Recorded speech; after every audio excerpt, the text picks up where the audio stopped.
Hi Islanders, this is Hana, and welcome back to my island. This video contains spoilers for the film Hope. Hope played in the competition at Cannes back in May, so a small circle of international film fans already caught an early cut there.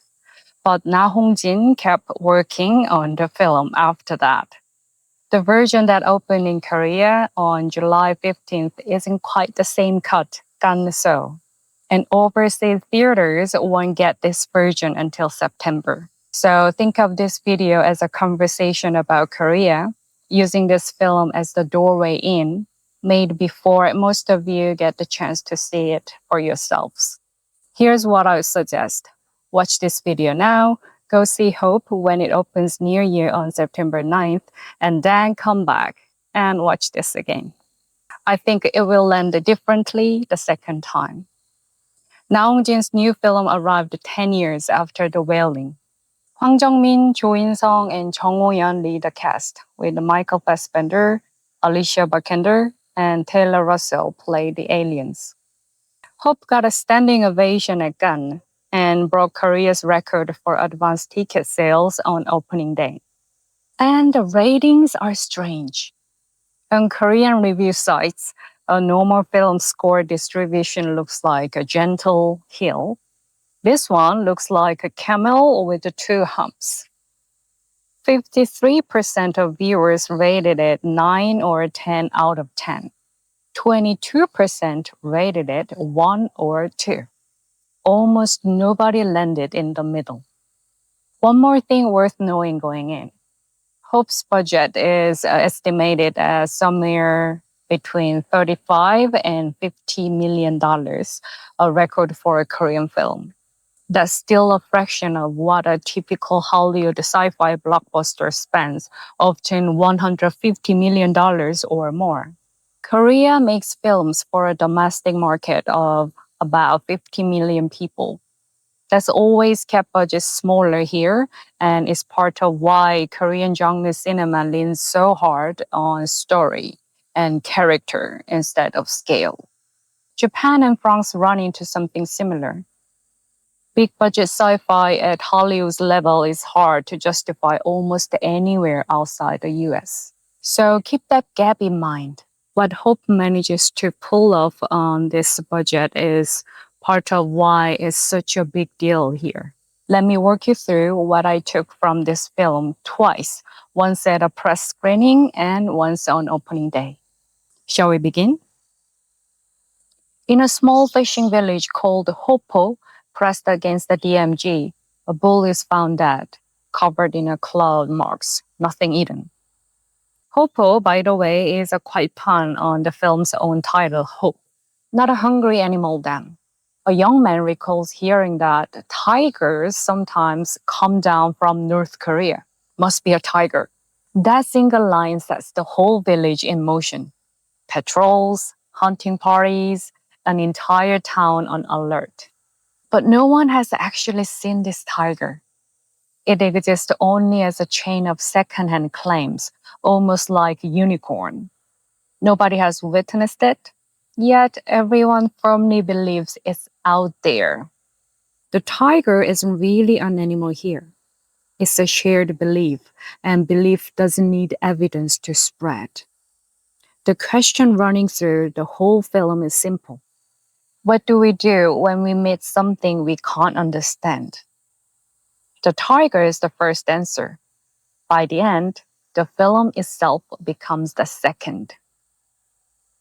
Partway through, the old man who supposedly started the rumor describes exactly what he saw in the woods.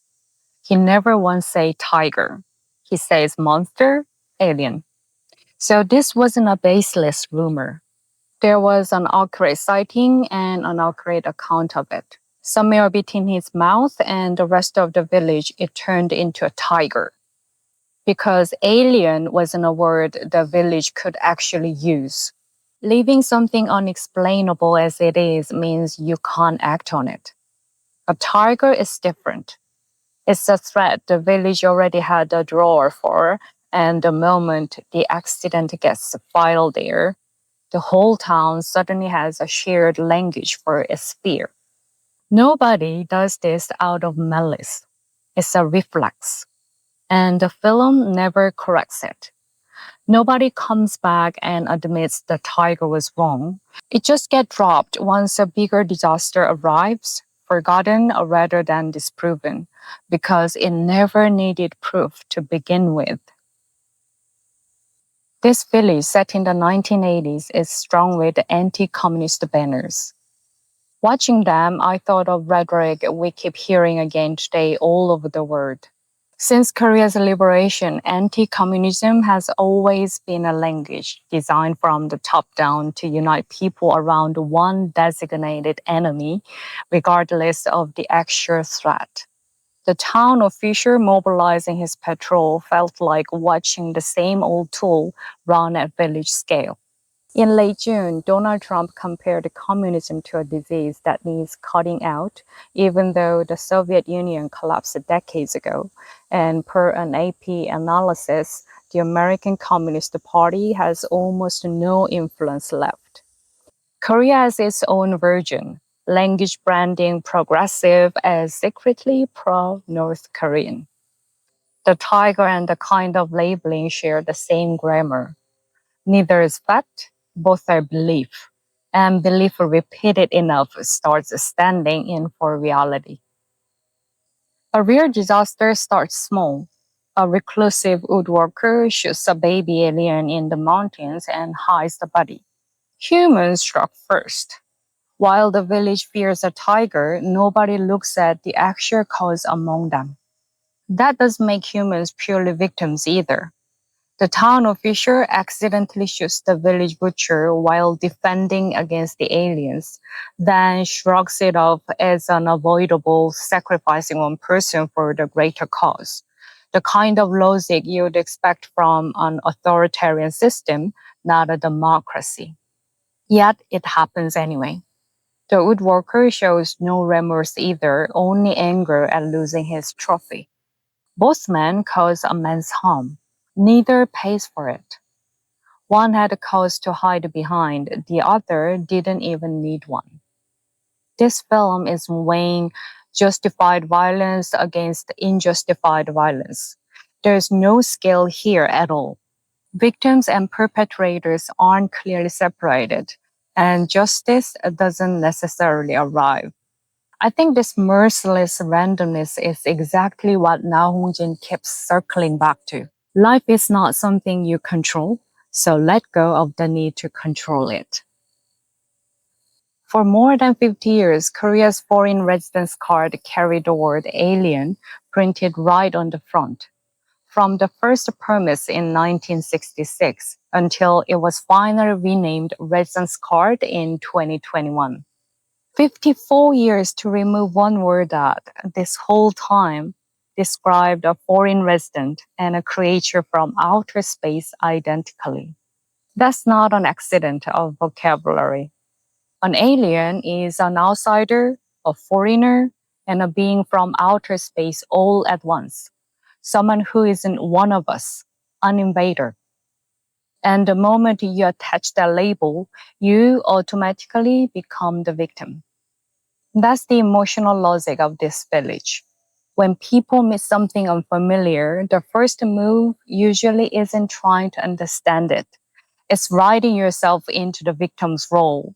So you never have to ask what you did first or what you got wrong. Some of that instinct likely traces back to Korea's own division. Decades of treating whatever lies beyond the DMZ as a permanent threat, hardening into wariness toward anything unfamiliar from outside. Every alien role in this film went to a Western actor, and the director says the reason was purely practical. A long friendship with Alicia Vikander, whose husband Fassbender then joined too. No symbolic intent by his own account. But it's worth noticing anyway. The aliens are built almost entirely through CGI, so the actor's actual race barely appears on screen. Nationality wasn't visually necessary for these roles, and yet every one of them went to a Western actor. This is a Korean film made by a Korean crew, and the role of the intruder went to Western faces. Jor is essentially an empress, Mabeo her warrior. Wherever the film reaches for cosmic scale and myth, it's Western faces. Meanwhile, the Korean leads stay specific individuals throughout with names, accents, job titles. The universal gets a Western face. The local gets ours. A pattern repeating even inside a Korean-made story. The plot logic here, one shooting leading to a mothership crash, is loose. But in this film, airtight causality is just one ingredient, not the whole dish. This is quite interesting. Korean audiences tend to treat story as a film's most important skeleton, holding on to narrative continuity and plausibility even in high adrenaline genres, unlike Hollywood's recent drift toward prioritizing spectacle over a smooth story. Judged by this standard, Hope looks like a failure, especially next to the meticulous plotting of Hong-jin HOPE or Park Chan-wook. For a lot of Korean viewers, this isn't just a taste. Korean society leans toward wanting one correct answer and is less practiced as simply sitting with something unresolved. Just like the villagers wanted a name for their threat, audiences here want a name for their ending. Domestic reviews repeated the same complaints: loose story, unexplained cause, unsettling ending. Overseas, the same complaint landed completely differently. Hollywood reporter critic David Rooney called it an instant cult classic. Foreign critics placed it beside Michael Bay, Spielberg, Nope, Mad Max Fury Road, and treated the thin story as part of the fun rather than a flaw. One viewer simply said they would apply the rule of cool. The action looks so good, the rough CGI didn't matter. Audiences generally want to feel taken care of by a film, and a tight story gives that confidence. Now Hong-jin doesn't hand you that confidence. He leaves gaps and hands you the work of filling them. Western audiences tend to surrender first to a film's sensory pleasure. Korean audiences tend to demand persuasion before they will surrender at all. Maybe we could all get more comfortable simply enjoying the space a director leaves empty. Most of the humor here shows up exactly where control breaks down. The official's fumbling, the old man's rambling. Every laugh reconfirms that nobody actually has this under control. The line that stuck with me longest: a hunter who normally just drives a truck suddenly rides a horse remarkably well. And another character in the car just asks out loud why he can ride so well. I burst out laughing. That's the director's whole attitude toward his own plot holes in one line. Handing the audience's exactly question to a character first, basically saying, yeah, I know, let's just go with it. So, what's actually at the center of this film? Running. Just running. Right now. Wherever that leads toward hope or ruin. Na's characters have always thrown their bodies forward before thinking. The chase in the chaser, the flight in the yellow sea, the sprinting in the wailing. This time, the destination stops mattering, so running stops being a means and becomes something complete in itself. The dialogue is packed with profanity, functioning almost like a punctuation, and apostrophe, and question mark. I'm genuinely curious how the English subtitles are going to handle all of it. This isn't a film delivering ideas through polished language. Its bodies and reflexes replacing language. This film mixes horror, mystery, black comedy, action, sci-fi, and comic horror all at once. It feels like a roller coaster you keep wanting one more ride on, even after it ends. Hwang Jung-min's movement and the camera track each other almost like a tango. The alien point of view shots stood out especially, flipping the film's whole theme. In Naung-jin's early work, the unknown always stayed outside human sight. Here, the camera becomes the alien's own eyes looking back at us. Cinematographer Hong-yeon brings his familiar fog and low saturation into the closed space of the DMG. Where the film loses ground is sound.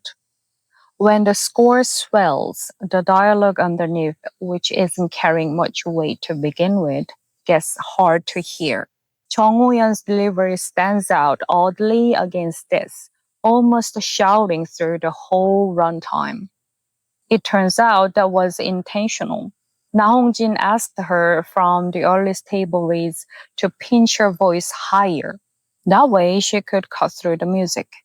He locked in the result with extra post-production work. One actor needed a separate vocal strategy just to survive the mix. That says something about the sound design. It's a real shortcoming in a film built this carefully everywhere else.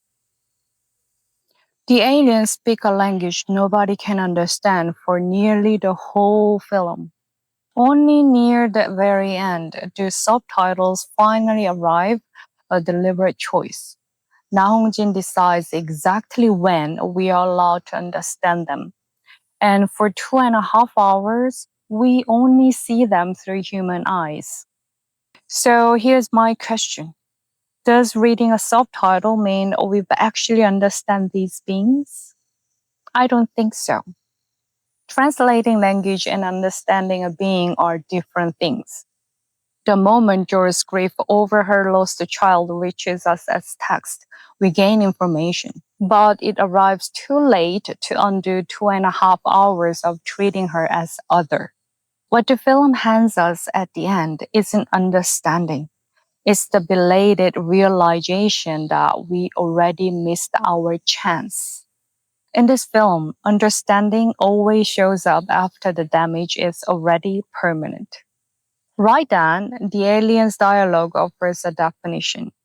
Hope isn't proof of what you can see, it's believing in something even without seeing it.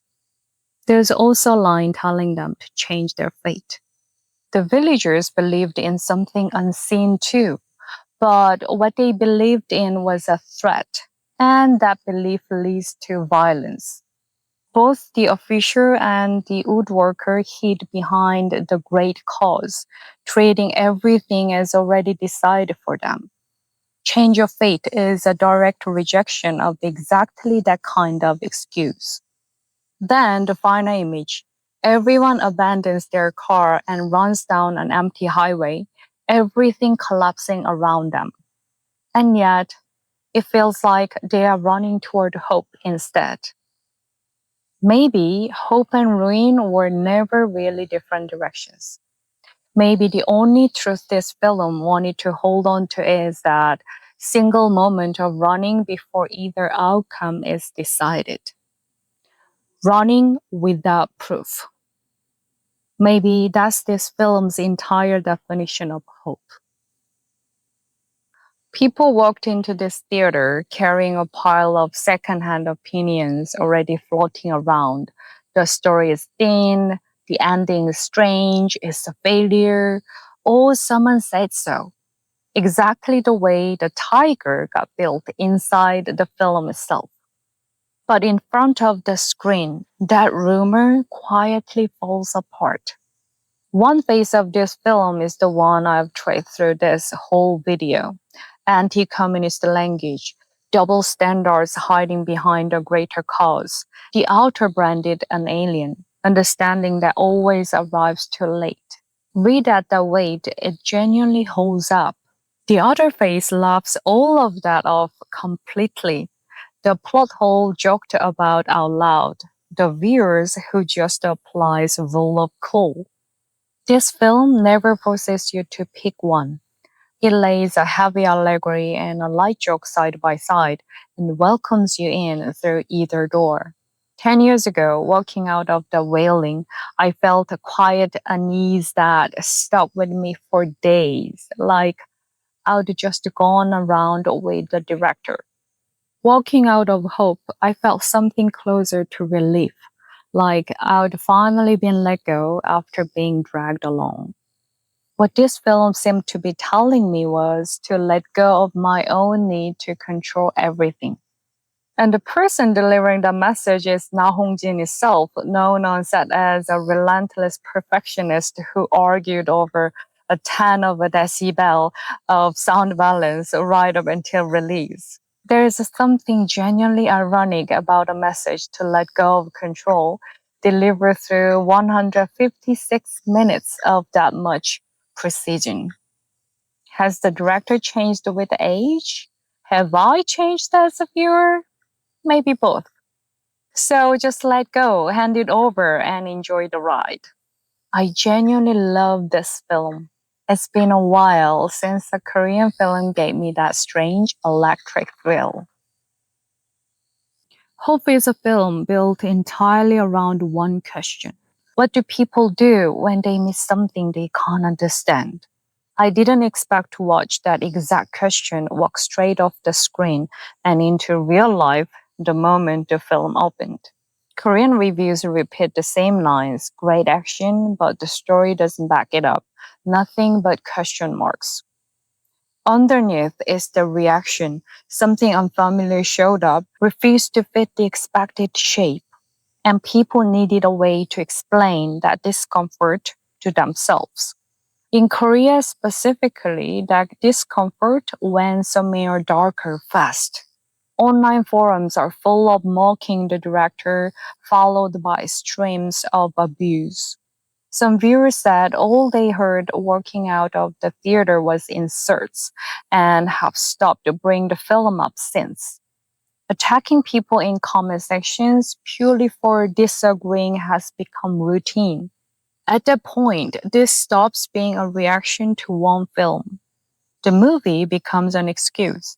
Anger that had already been building elsewhere finds a convenient target. It's exactly what the villagers do in this film. They reach for a weapon they would kept hidden. Then they fire at the unfamiliar thing without asking a single question first. I want to be direct about this because it's bigger than one film. This is the same closeness the film spends 2.5 hours examining, now playing out in real time in Korean review sections and comment threads. A society practiced and treating the unfamiliar as a threat to be named and neutralized rather than something to sit with. A society more comfortable with one correct answer than with ambiguity. Watching a film together used to be a space where people helped each other make sense of something new. Right now, around this film, that space is filling with hostility toward each other instead.